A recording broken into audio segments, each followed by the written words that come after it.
Bismillahirrahmanirrahim. Assalamualaikum warahmatullahi wabarakatuh.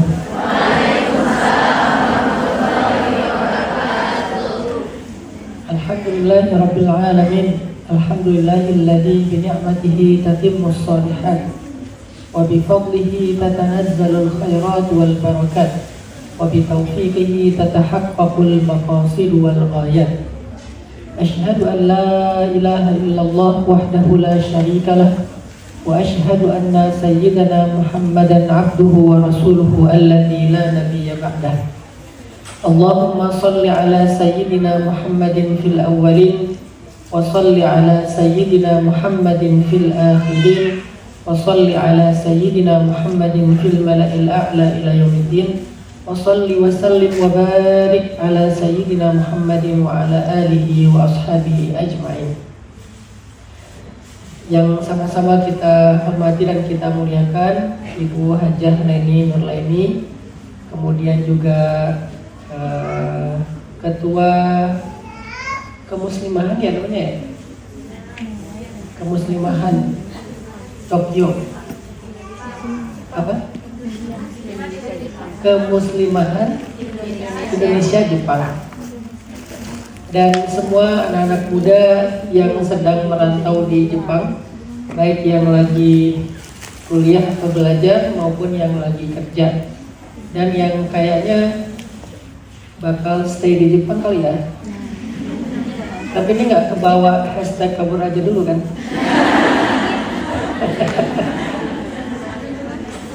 Alhamdulillah ini udah yang kesekian kalinya saya ke Jepang, dan rasanya selalu pengen balik ke sini untuk belajar sih, belajar budayanya, belajar habitnya, dan belajar banyak hal. Tapi by the way, Jepang adalah salah satu motivasi dan inspirasi saya yang akhirnya setelah sekian kali saya dibawa jalan-jalan sama Kang Yusuf di Jepang, saya memberanikan diri untuk membuat sekolah di Indonesia SD gratis yang terinspirasi dari beberapa materi pelajaran yang ada di Jepang.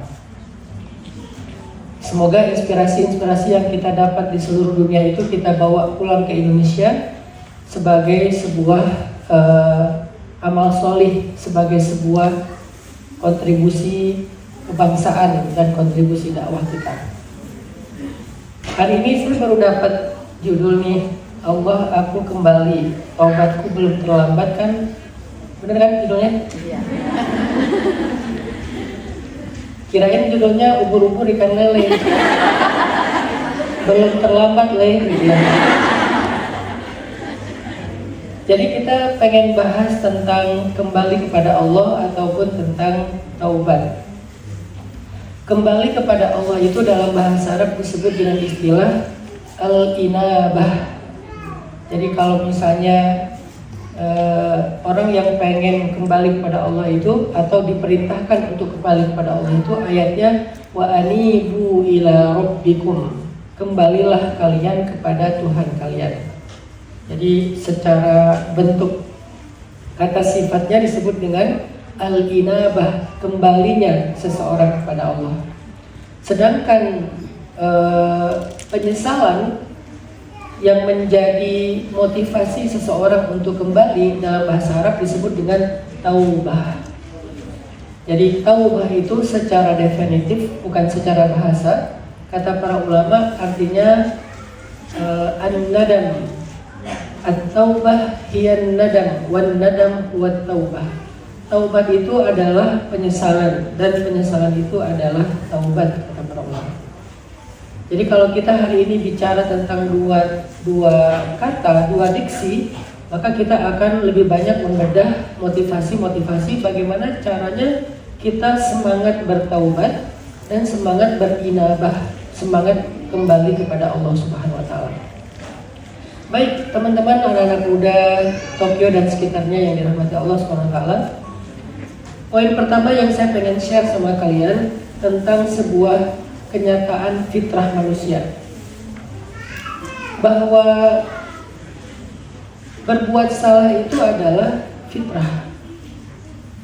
Tapi ini bukan sebuah validasi ya, atau sebuah legitimasi.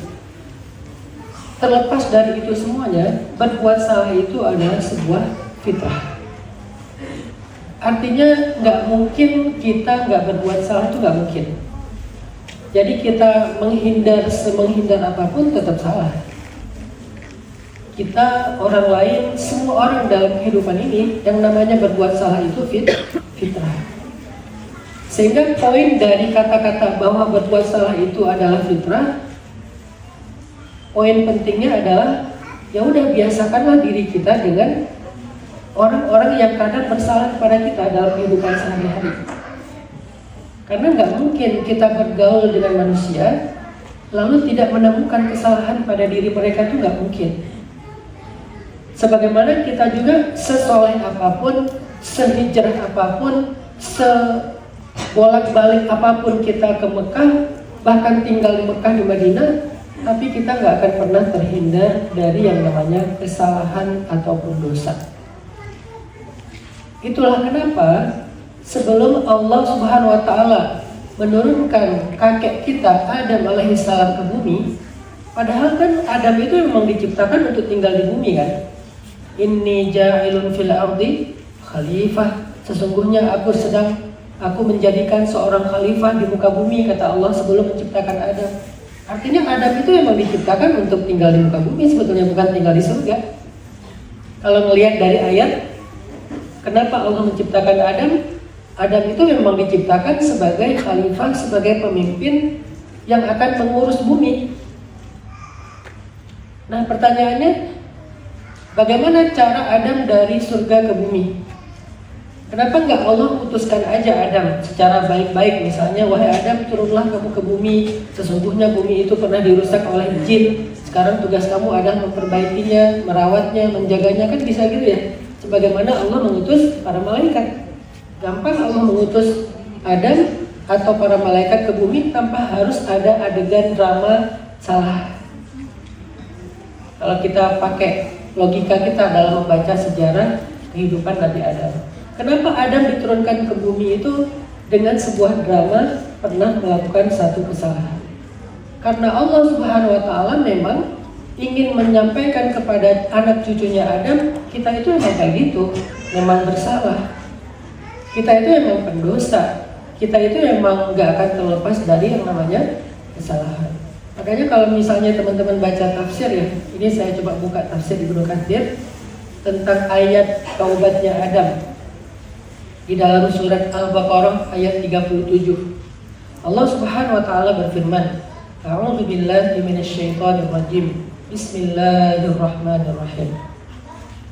Fatalaqa Adamu min rabbih kalimatin fataba alaihi innahu huwat tawwabur rahim. Maka kemudian Adam pun menyampaikan kepada Tuhannya, dari Tuhannya kalimat-kalimat, lalu Tuhannya mengampuni dosanya. Sesungguhnya Dia Maha Penerima Taubat dan Maha Penyayang. Di sini ada istilah kalimat. Kalimat ini artinya ucapan. Ternyata sebelum Adam bertaubat, Adam itu ngobrol sama Allah. Ada kalimat yang dia bicarakan dengan Allah. Ada pembicaraan lah. Kalimat itu pembicaraan antara Adam dengan Allah. Salah satu pembicaraan Adam dengan Allah, kalau kita baca di dalam tafsir, Adam itu bertanya kepada Allah, Ya Rabbi, khati'ati allati akhta'tu syai'un katabtahu alayya qabla an takhluqani aw syai'un ibtada'tuhu min qibali nafsi. Ya Allah, kesalahan yang aku lakukan itu apakah ketetapan yang Engkau telah tetapkan kepadaku sebelum Engkau menciptakan aku, atau sesuatu yang aku mengada-ngada dari sisi diriku sendiri? Jadi sebetulnya kesalahan yang aku buat itu memang dari aku pribadi, atau memang Engkau tetapkan aku berbuat salah kayak gitu bahkan sebelum Engkau menciptakan aku, kata Adam. Apa jawaban Allah? Qala bal syai'un katabtuhu 'alaika qabla an akhluqaka Itulah ketetapan yang telah aku tetapkan atasmu bahkan sebelum aku menciptakan engkau wahai Adam.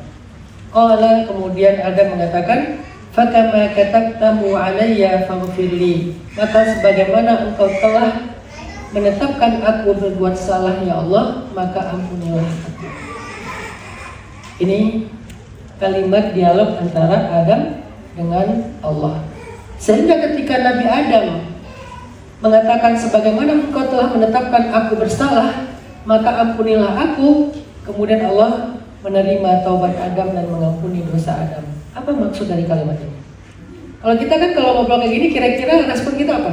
Misalnya kita nanya ke Allah nih, kalau seandainya bisa, ya Allah, aku berbuat salah itu karena memang takdir atau karena memang inisiatif aku sendiri? Kata Allah, bukan inisiatif kamu, kesalahan kamu itu takdir aku. Kira-kira respon kita gimana? Rata-rata orang kayak kita nih responnya, ya udah kalau gitu bukan salah aku dong, gitu kan? Itu respon kita.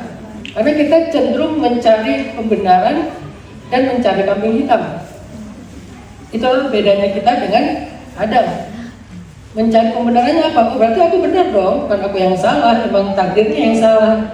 Akhirnya kambing hitamnya siapa? Takdir.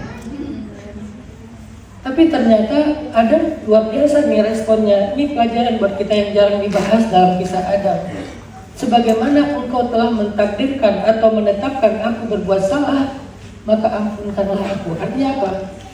Bahwa Allah pasti mengampuni dosa kita, karena dosa kita itu adalah ketetapan Allah. Ngerti gak? Karena Allah yang menetapkan kita berbuat dosa, gak mungkin Allah gak mengampuni kita. Gak mungkin Allah gak mengampuni kita. Tugas kita cuma satu, minta ampun doang. Dan minta ampun pada Allah itu gak ribet. Gak kayak kita minta maaf sama seseorang yang dianggurin chat kita berhari-hari, berbulan-bulan, tetap contreng abu. Padahal dia online lasin, tapi gak di-read sama dia. Sekalinya dia read jadi biru, itu pun gak sengaja kepencet. Langsung dia panik gara-gara kepencet, tapi statusnya di kita notifikasinya typing. Wah, kita udah kegeeran, kayaknya dia udah maafin nih. Akhirnya nggak jadi nge-send. Itu kalau dengan manusia susah minta maaf. Kalau sama Allah sekedar mengatakan astaghfirullahaladzim, satu kata doang, astaghfirullah, atau mau ditambah astaghfirullahaladzim, segitu aja, maka Allah mengampuni semua dosa-dosa kita. Dan itu pasti janji Allah, karena dia tawwabun ghaffarun ghafurun rahim. Kenapa kok pasti? Karena kita berdosa adalah ketetapan Allah, maka diampuni adalah sebuah janji Allah. Ini jangan dibawa ke sebuah validasi berbuat dosa ya. Kenapa berbuat dosa? Ketetapan Allah. Kok kamu jahat banget sama aku? Itu ketetapan Allah loh, bukan ketetapan aku. Bukan kesana arahnya. Ini kita lagi bicara hakikat ya. Karena dalam agama itu ada dua dimensi. Untuk bicara agama ada dimensi hakikat, ada dimensi syariat. Kalau ngomongin syariat itu ngomongin sebab akibat. Kalau kita berbuat salah maka ada konsekuensinya.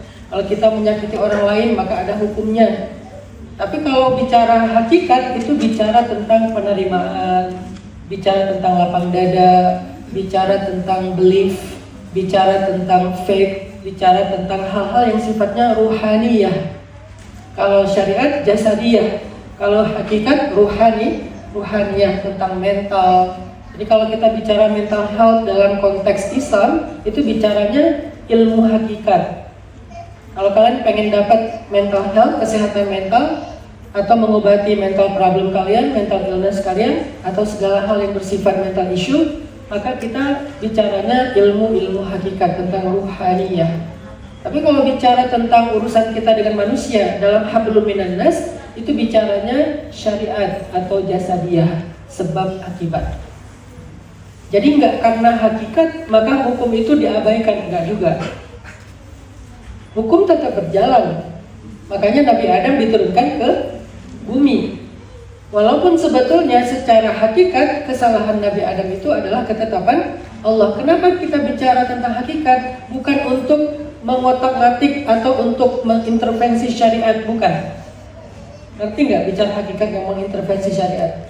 Kan kalau kita, maaf ya, ada koruptor, harus dihukum kan?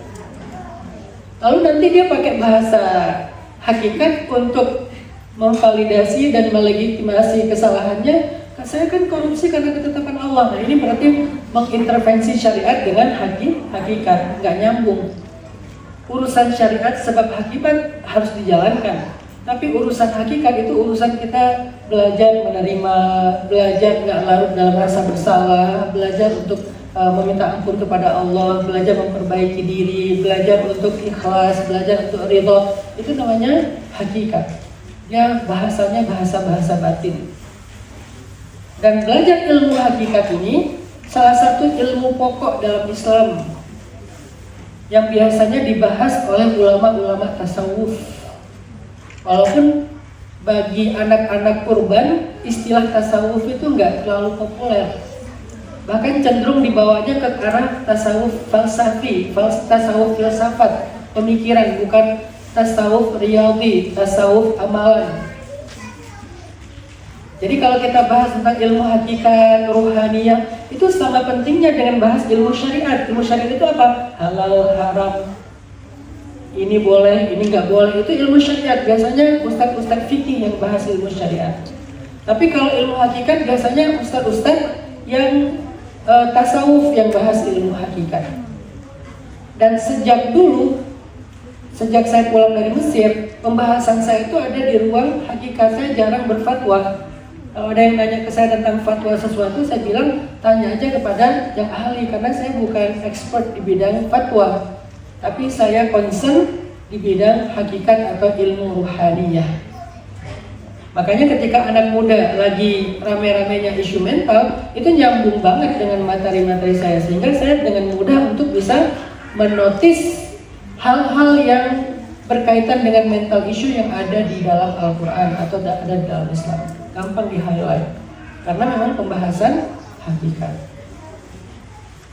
Jadi poin pertama yang saya pengen share ke kalian teman-teman, bahwa berbuat salah itu adalah fitrah.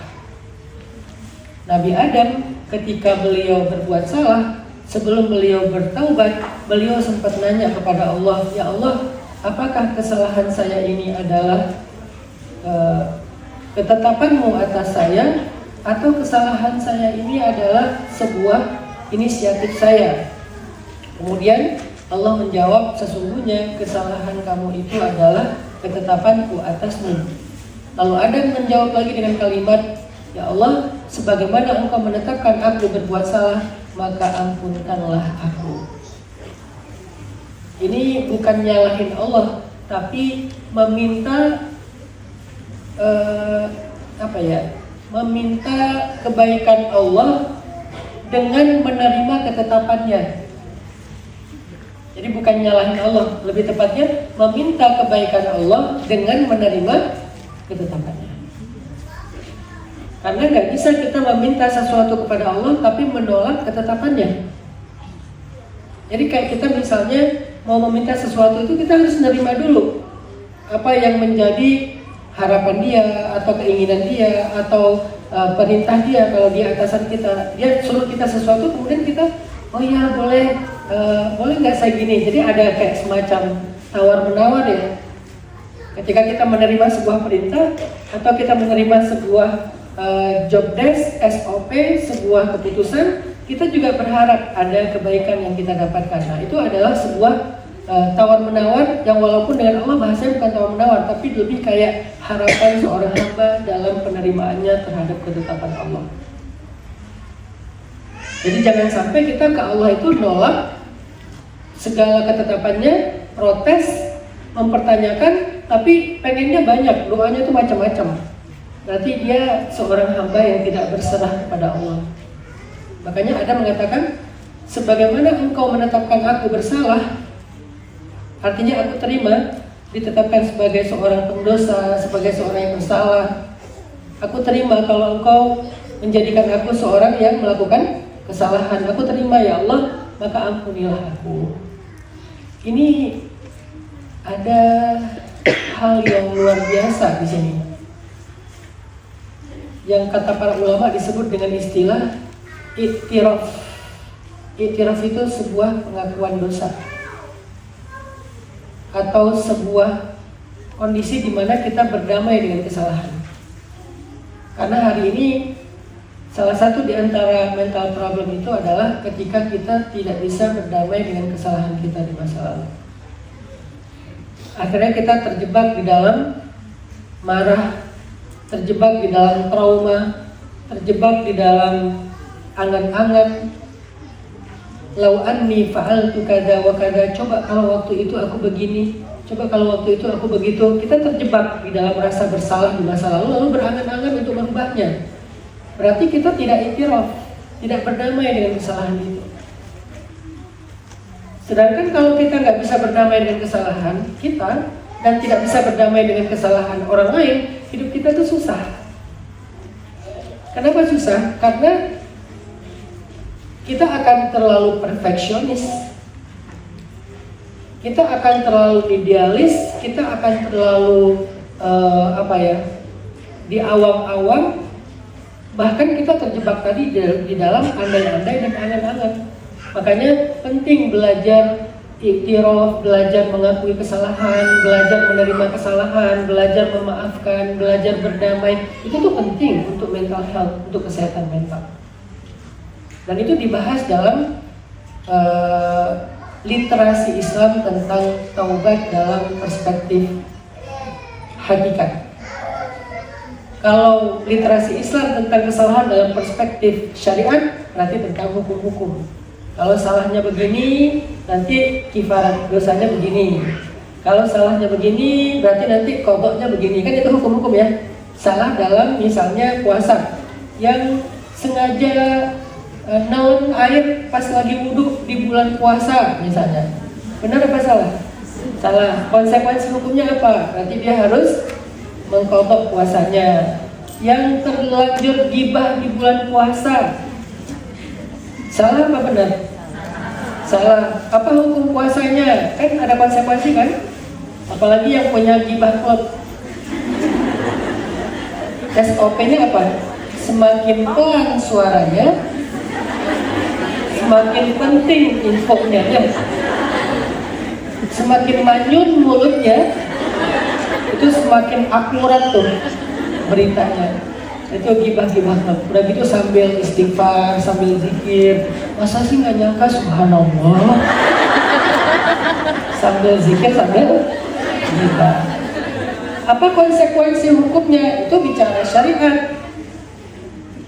Kalau kita menggibahnya di siang hari, secara konsekuensi hukum, puasa kita sah, tapi udah nggak ada pahala. Kalau dibatalin karena terlanjur nggak ada pahala, makin dosa. Ini ruginya menggibah di bulan puasa. Puasanya sah secara fikih, tapi nggak ada pahala. Kenapa nggak ada pahala? Karena pahalanya ditransfer ke orang yang lagi digibahin. Walaupun kita nggak boleh mancing orang menggibahi kita. Tolong gibahin gua dong, udah lama nih nggak digibahin. Kayak kurang amal gitu, butuh transfer dari kalian gitu ya. Jangan mancing-mancing orang nggak gibahin kita. Tapi ketika orang nggak gibahin kita, hakikatnya, nah balik lagi ke hakikat, dia lagi mentransfer pahala ke kita. Kenapa kita kok ngerasa ngerasa sedih banget gitu? Sedih wajar, oke, tapi sedih banget enggak. Kenapa? Karena hakikatnya kita untung, dia yang rugi, walaupun nggak nyaman keuntungan itu. Tapi secara syariat, bahwa dia puasanya tetap sah, hanya tidak lagi berpahala. Ini bedanya bicara hakikat sama syariat. Begitu juga bicara tentang taubat dosa dalam konteks hakikat dan syariat. Jadi secara hakikat, sebetulnya nggak ada satupun dari kita yang nggak berbuat salah sama sekali, enggak.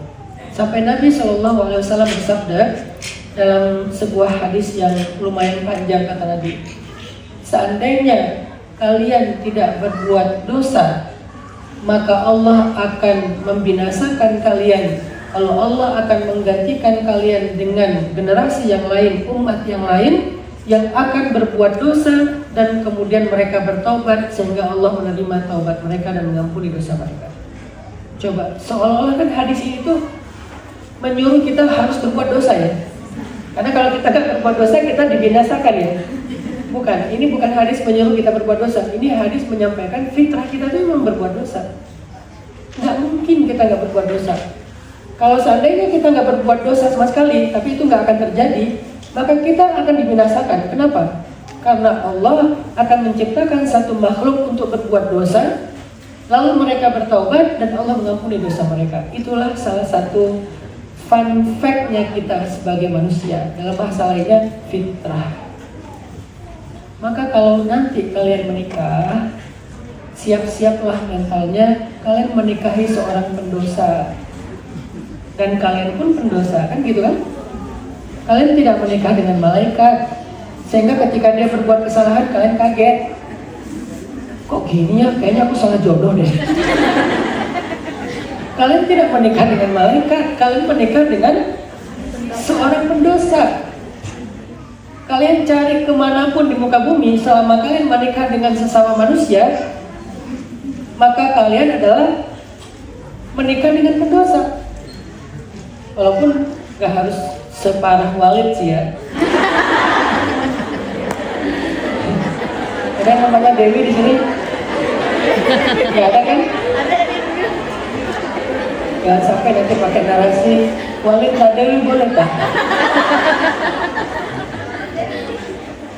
Tapi bahwa suami adalah pendosa, istri adalah pendosa. Makanya di dalam ayat tentang menikah itu ada 3 kata yang sangat populer ya, yang kita sering ucapkan dalam pernikahan teman kita. Semoga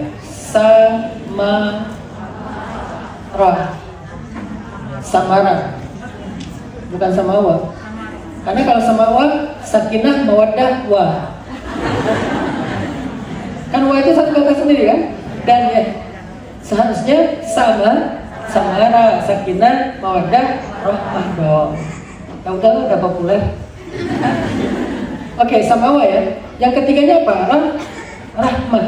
Apa itu rahmah? Rahmah itu toleran. Kita sering bilang samawa, sakinah, mawaddah, warahmah, tapi kita kayaknya nggak terlalu ngeh nih. Apa maksud dari setiap kata ini? Sakinah, feeling safe. Kalau kalian setelah menikah takut sama pasangan, merasa terancam oleh pasangan, berarti nggak sakinah. Mawaddah, merasa dicintai, diprioritaskan, disayang, diperhatikan, baik laki-laki maupun perempuan, hak-haknya, itu namanya mawaddah. Dan yang ketiga, rahmah. Rahmah itu dimaafkan kalau dia salah, ditolerir kalau dia melakukan sebuah kekeliruan. Misalnya pasangan kalian salah ngomong, ya udah nggak apa-apa, lain kali jangan gitu lagi ya, aku sedih loh. Ya selama dia juga iktiraf, mengakui kesalahannya. Sebagaimana Adam nggak mendebat Allah, cuma nanya apakah ini ketetapan engkau atau kesalahan dari aku. Kata Allah, ketetapan aku. Ya Allah, sebagaimana engkau menetapkan aku bersalah, aku terima, maka ampunilah aku, maafkanlah kesalahan aku. Jadi kan dia mengakui kalau dia bersalah dan dia menerima ketetapan Allah. Sebaik itu Nabi Adam. Jadi jangan sampai kita kayak nuduh Adam, gara-gara Nabi Adam nih kita jadi banyak dosa sampai sekarang. Enggak, memang kita itu ditetapkan kayak gitu. Selama kita iktiraf, mau menerima, mau mengakui, mau menyadari kesalahan kita. Sedangkan pasangan kita mau rahmah, mau juga menerima dengan cara memberi kesempatan. Enggak sekali salah cerai, 2 hari menikah cerai, salah dikit tinggalin. Enggak gitu. Itu tuh kayaknya gaya-gaya love bombing deh, yang ngasih perhatian segala macam habis-habisan, sampai bintang, planet, galaksi, black hole semuanya masuk dalam kata-katanya. Aku nggak bisa hidup tanpa kamu. Kamu orang terbaik yang pernah aku temui selama ini. Wah, bla bla bla. Ujung-ujungnya dingin, ya. Tiba-tiba dingin, tiba-tiba menghilang, meraih di telan bumi. Itu gaya-gaya love bombing sih. Tapi kalau dalam kehidupan normalnya kita sebagai insan yang punya kelebihan dan kekurangan, harusnya ketika kita menikah, kita tuh punya mindset, punya belief, punya mental, saya menikahi seorang pendosa dan saya pun seorang pendosa. Saya akan belajar untuk berdamai kalau dia melakukan kesalahan, apalagi di awal-awal pernikahan, di mana mereka masih belajar beradaptasi. Itu hal yang wajar. Begitu juga saat kalian bergaul dalam sebuah geng, dalam sebuah komunitas, dalam sebuah grup WA, dalam sebuah lingkungan, kalian tuh ada di tengah-tengah para pendosa dan kalian pun pendosa sama seperti mereka. Maka belajarlah berdamai kalau ternyata orang-orang yang kita temui itu yang ini ada salah, yang ini ada salah, yang ini semuanya ada salah. Mau cari sempurna nggak ada setelah Rasulullah. Cuma Rasulullah SAW yang nggak pernah berbuat dosa, tapi pernah melakukan kesalahan. Itu pun masih pernah melakukan kesalahan secara nggak sengaja, bukan dosa, tapi kalau dosa dia maksum, terpelihara dari dosa. Tapi kalau keliru, ya bahkan beberapa kali keliru dalam memutuskan kawanan perang di surat Al-Anfal ada, keliru dalam mendamaikan istrinya yang cemburu dengan mengharamkan madu ada di surat At-Tahrim, ya. Keliru dalam menceraikan istrinya ada di dalam surat At-Thalaq, terus gak jadi cerai dirujuk lagi ada. Artinya Nabi pernah beberapa kali keliru, walaupun beliau tidak berbuat maksiat, tidak berbuat dosa, beliau maksum dari maksiat, maksum dari dosa. Tapi keliru ya, kenapa? Keliru ketika sholat lupa rakaatnya sehingga akhirnya ditambah, supaya apa? Supaya kalau kita melakukan kesalahan yang sama, kita punya contoh untuk memperbaikinya. Oh, kalau lupa dalam rakaat berarti tambah 1 rakaat. Ambil rakaat yang paling sedikit, jangan kayak kita ngambil yang paling banyak. Ini rakaat berapa ya? 2 apa 3 ya? Kayaknya 4 deh. Padahal sholat subuh. Saking gak khusyuknya sholat kan. Jadi teman-teman yang dirahmati Allah SWT, poin pertama, ternyata memang kita itu diciptakan itu sebagai pendosa. Itulah fitrah kita. Itulah fitrah kita. Sehingga untuk diri kita sendiri belajar berdamai dengan kesalahan kita di masa lalu untuk bisa memperbaikinya. Jangan hanya fokus dengan rasa marah, fokus dengan penyesalan, fokus dengan jangan sampai terjebak dengan rasa marah, terjebak dengan penyesalan, terjebak dengan andai-andai, tapi coba fokus untuk memperbaiki dan menebus kesalahan itu. Kata Nabi, semua anak cucu Adam itu khotok, pendosa, dan sebaik-baik pendosa itu tawwab yang memperbaikinya. Jadi semua kita berdosa, gak ada yang gak berbuat dosa. Untuk diri kita sendiri, maka tugas kita ketika terlanjur berbuat kesalahan, iktiraf dan taubat. Akui itu, lalu perbaiki. Kalau untuk orang lain, tugas kita adalah untuk memaafkannya dan mengingatkannya, atau dibalik, mengingatkannya dan memaafkannya. Wa tawassaw bil haqq wa tawassaw bis sabr. Wal ya'fu wal yasfahu. Kasih dia nasihat mana yang salah, kemudian wal ya'fu wal yasfahu. Maafkan dan berlapang dada. Kenapa? Karena kita dan dia sama-sama manusia dan semua kita fitrahnya sama, sama-sama pendosa. Ini poin pertama. Poin yang kedua, apakah taubat itu ada ada kadaluarsanya, ada expirednya, sehingga kita ngerasa udah terlambat bertaubat. Nanti teman-teman bisa cek ya firman Allah di dalam Al-Quran, surat Az-Zumar, surat 39 ayat 53. Allah Subhanahu wa taala berfirman, Bismillahirrahmanirrahim. Qul ya ibadiyalladzina asrafu ala anfusihim la taqnatu min rahmatillah. Innallaha yaghfiru adh-dhunuba jami'an. Innahu huwal ghafurur rahim.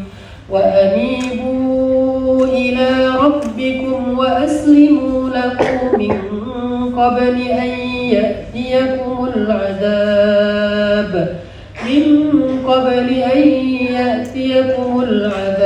thumma la ينصرون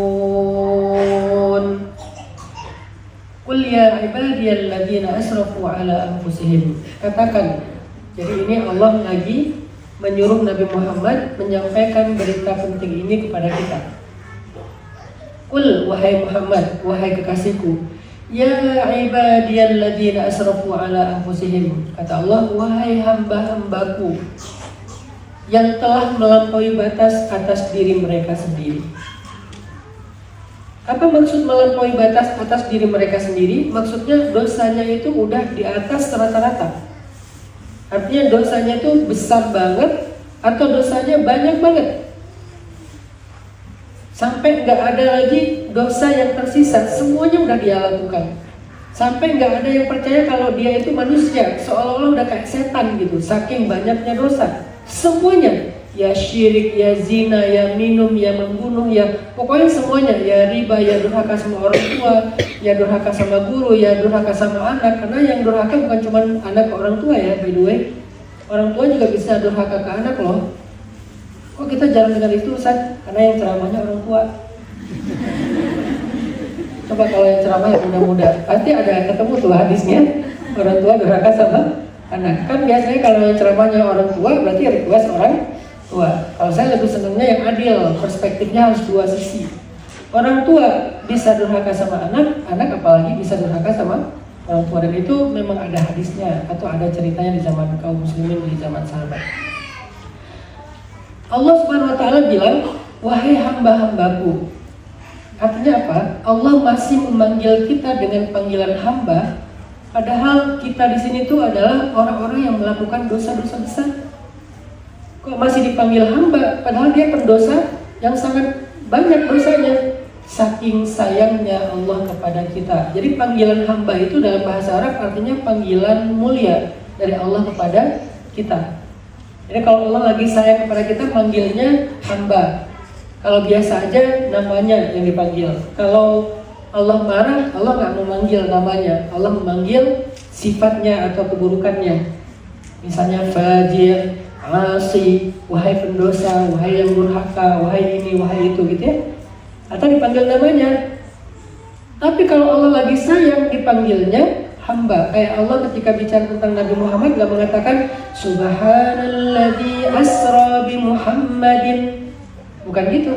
Subhanalladzi asra bi 'abdihi, hamba.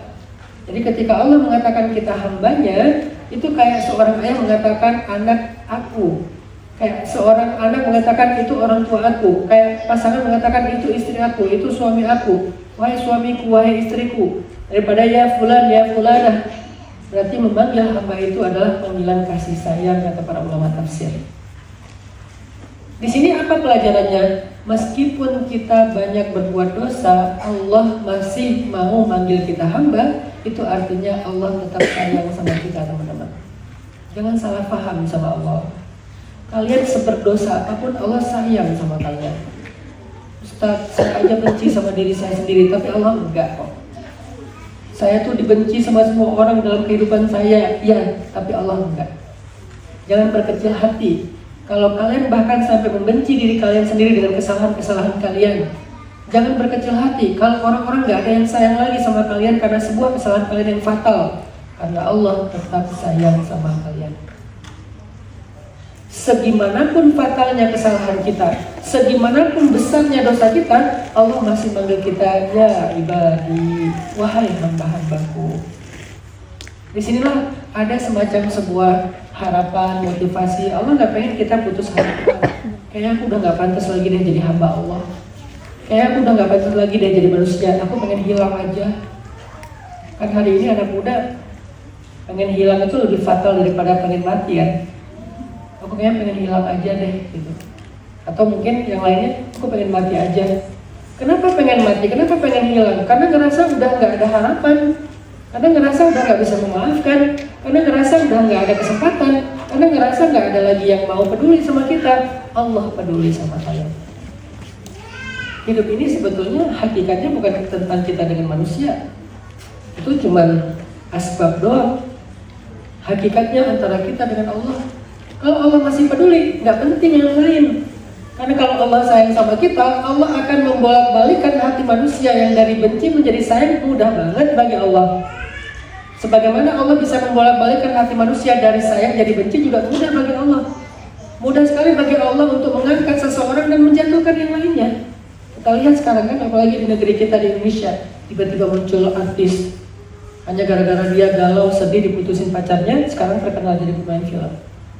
Fajar, sad boy.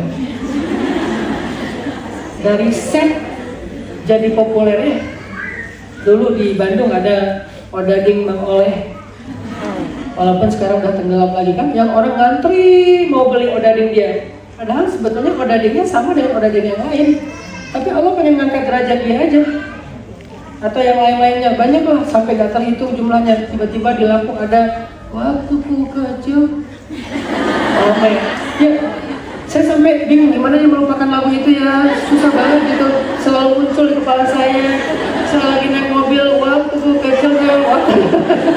Kayak susah banget melupakan kalimat itu, saking nempel banget di pikiran kita. Tiba-tiba ibu itu langsung jarang pulang ke Lampung, di Jakarta konser.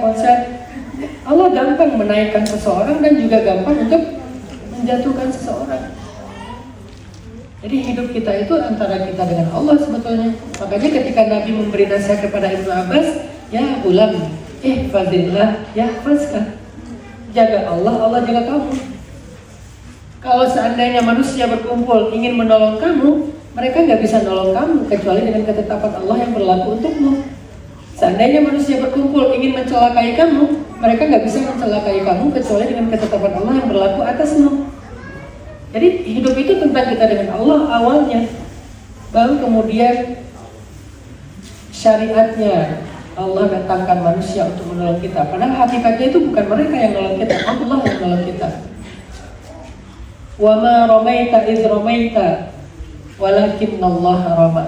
Bukan kamu yang memanah ketika kamu memanah atau melempar ketika kamu melempar, tapi Allah yang melempar.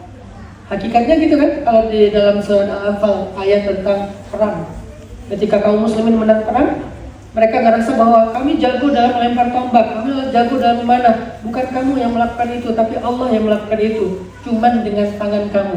Allah yang menetapkan itu sampai ke sasaran. Begitu juga dalam urusan hidup dengan manusia.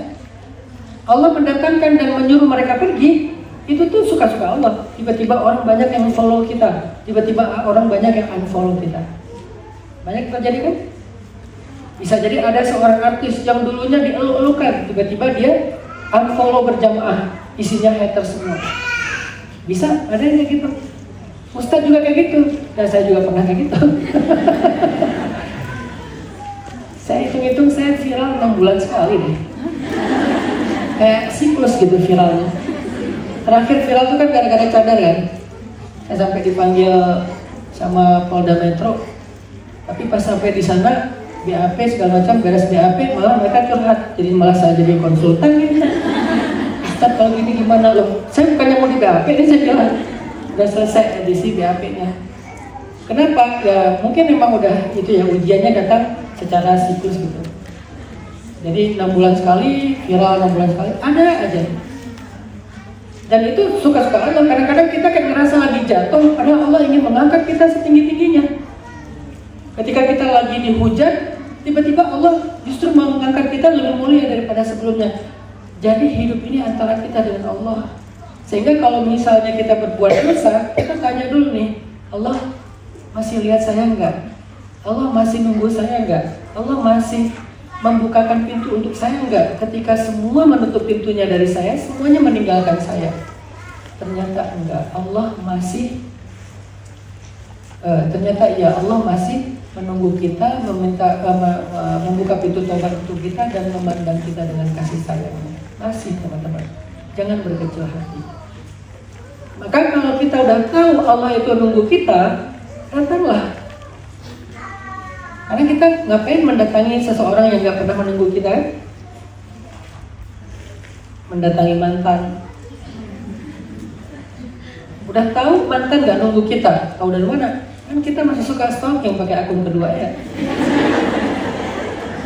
Udah tahu dia gak nungguin kita, ngapain kalian nungguin dia? Kan gitu kan? Allah tuh nungguin kalian. Ketika kita berbuat dosa di siang hari, kata Nabi, Allah menunggu kita di malam hari. Ketika kita berbuat dosa di malam hari, Allah menunggu kita di siang hari. Terus siang dan malam Allah menunggu kita. Berapa lama? Sampai matahari terbit di barat, sampai roh kita dicabut sampai di tenggorokan. Baru ditutup semua penantian dan kasih sayang itu.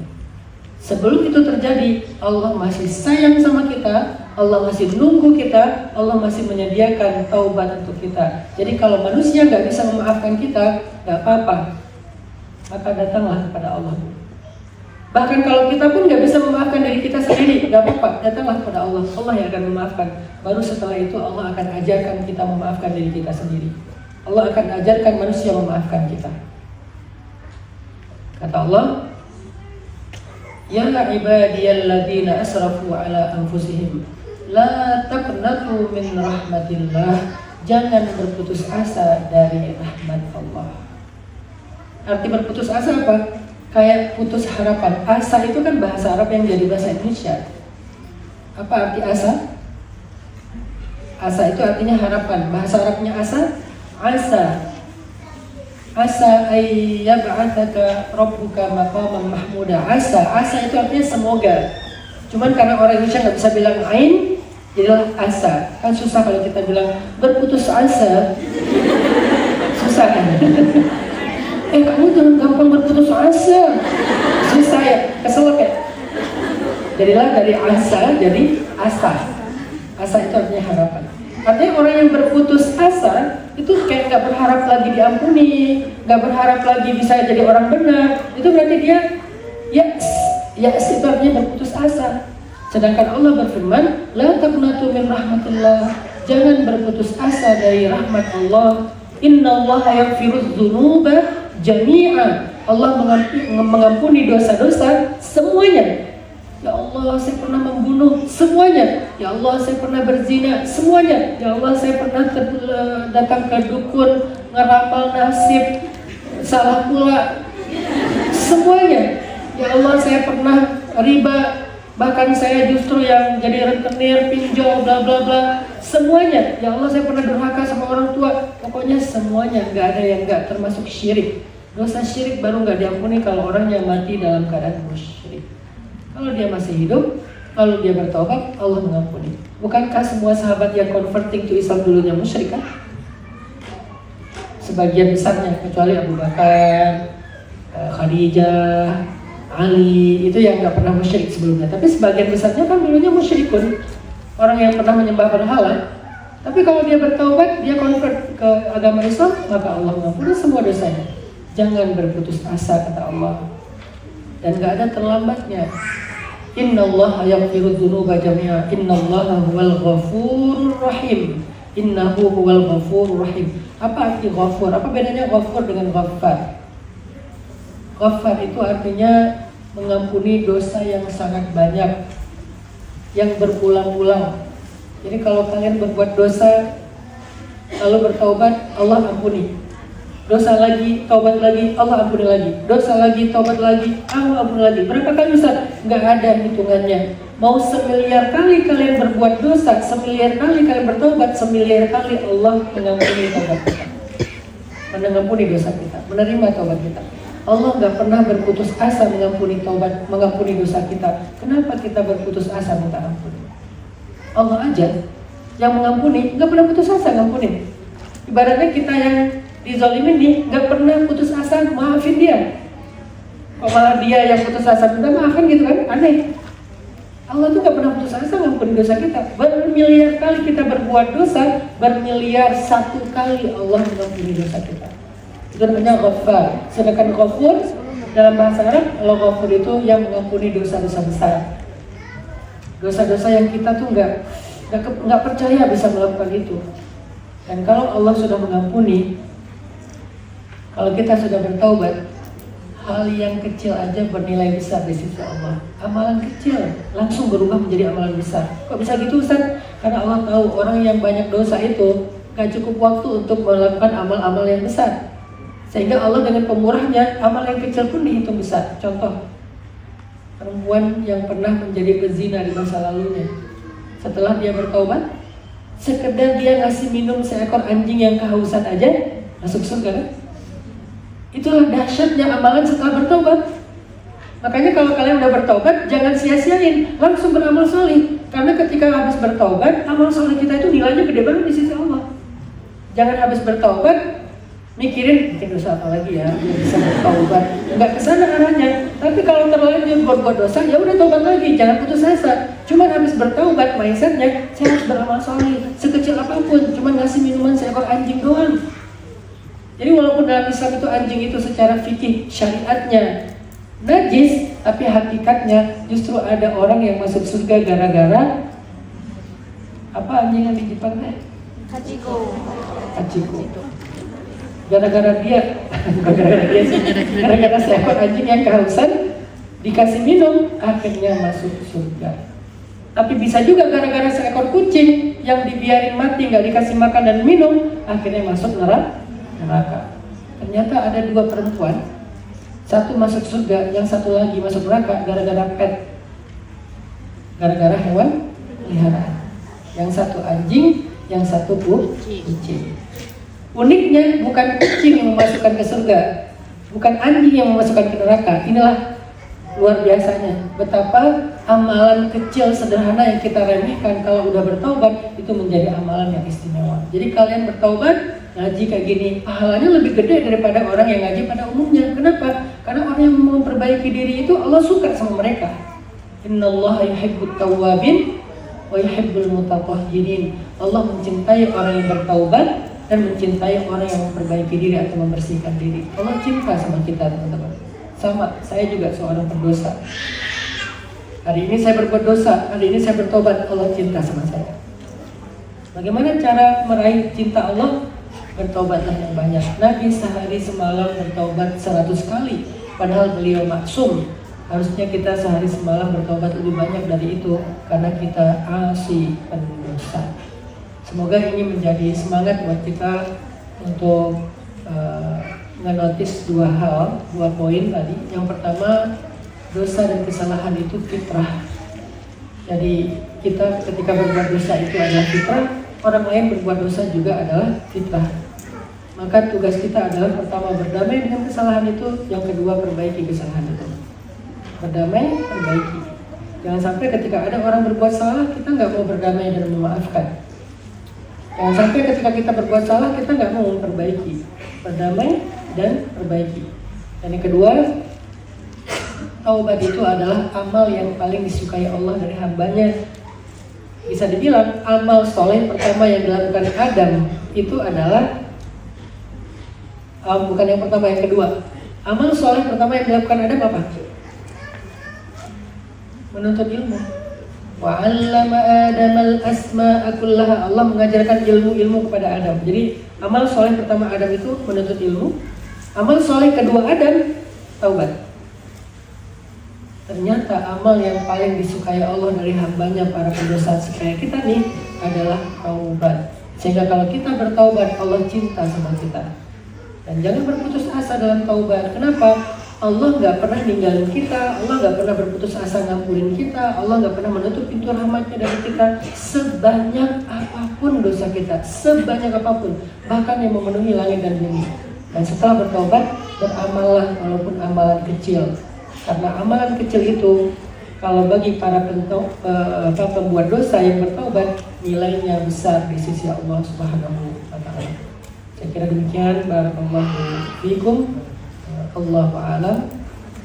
Wallahu muwaffiq ila aqwamit thoriq. Assalamualaikum warahmatullahi wabarakatuh.